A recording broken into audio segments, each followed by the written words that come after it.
I'm sitting in the shade today because it is supposed to be, it's like 90 something degrees and it is hot. Um, yeah, and I left the air conditioning place because I had an air indoor. So,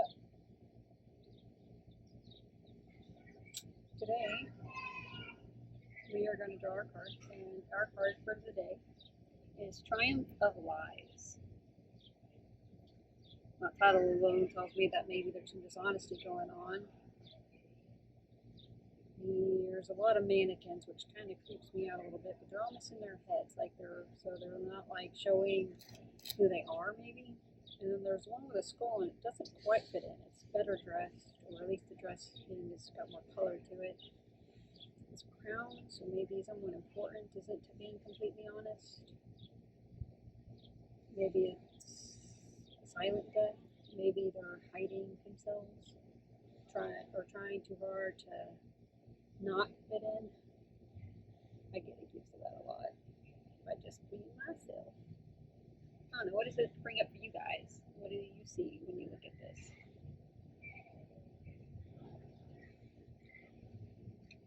It's actually number one, so I've never gotten this one before.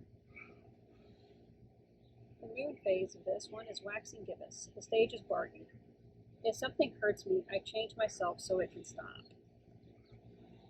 Well, what came up for me in that alone was the idea that like I tend to adapt. Like whenever I'm in a relationship, I find that if my partner gets upset about something, because in the past if my partner got upset about something, it would mean I would get beaten.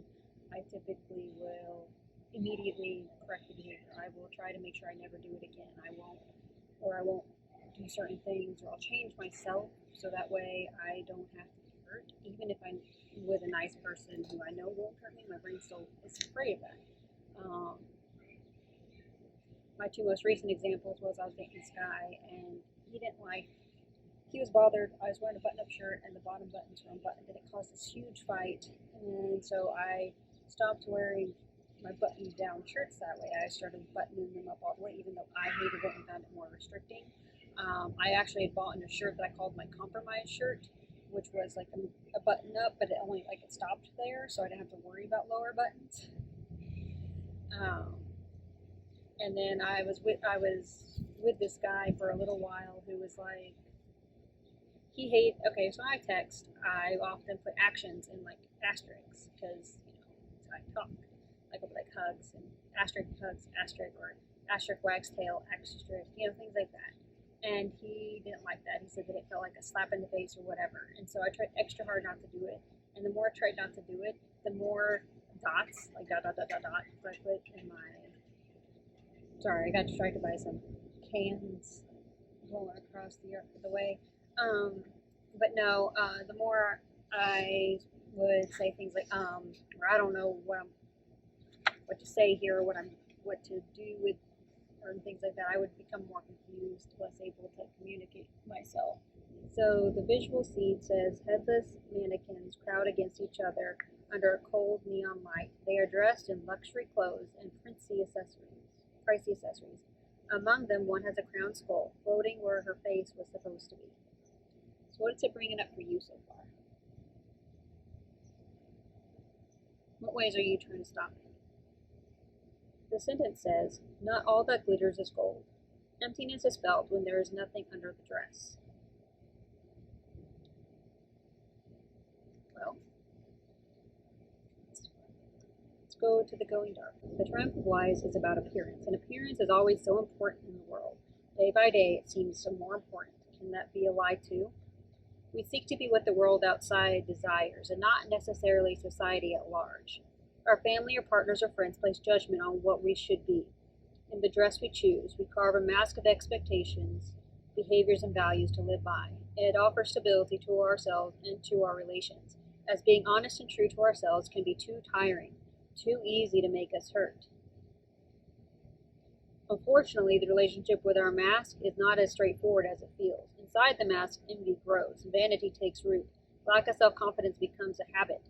It gnaws at us and hurts us from the inside. It feels like it is ourselves, but we're not really authentic. It's just a lie we have made habit to believe in.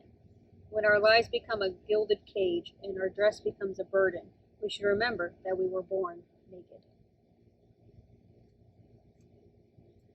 I think that does speak up a lot for like different situations in my life where I've tried to be what somebody else wanted me to be. It was like after my friend rescued me from this guy that had taken me.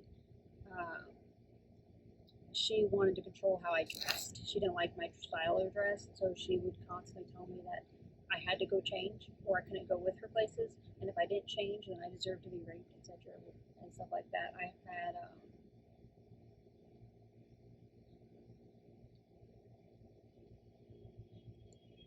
I really should learn to censor myself. I think I'm really bad at remembering in the moment to censor.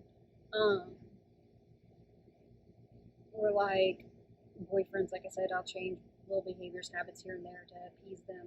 Or like even with like friends, sometimes if they don't like something, I become more withdrawn. Like I'll try to fix it. Um, a lot with my family, they have like this idea of who I'm supposed to be, how I'm supposed to act, what I'm supposed to do, and I tried to fit into that box for so long it was exhausting. And sometimes I still feel myself trying to fit into a box, and I'm tired of fitting in that box. So now I'm trying to be more authentically me. I started dressing up more. I started wearing my ears or my cat ears and tail, and I usually wear my collar, but it's making me sweat today, so it's had to be taken off. And I carry my elixir here with me everywhere I go, and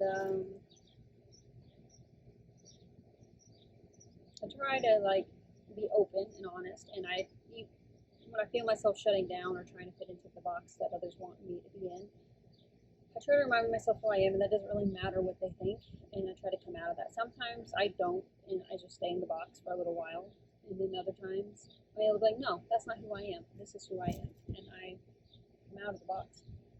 But I think right now I've been trying extra hard to be a peacemaker, be a peacekeeper in my life, and that causes a lot of strain because in order to be a peacekeeper, I kind of got to be really agreeable in places I don't want to be. So maybe I need to speak out and be more true to my own thoughts and beliefs. Be more true to me and stop believing the lies that others have told me about myself, because I'm having a lot of PTSD and breakdowns issues. And I think a lot of that deals with my past, but it also deals with the fact that like I feel like because of this and because of what people told me it meant, I've let it define me even though I didn't want it to. And so I think it's time that I stop letting my past define me, and I start moving forward to a better future, and I start believing in myself again like I did when I was a kid, that I can handle anything, I can survive anything, nothing is going to beat me, and that I can do anything I want to do, and try really hard to get out of the box that I put myself in because of the trauma I've experienced. How about you guys? What areas of your life are you changing so you can be more appeasing to others? Where can you be more authentically you? How can we let go of our masks today? That'll be it for this one, guys. Go out and spread the love, because love always wins. Bye.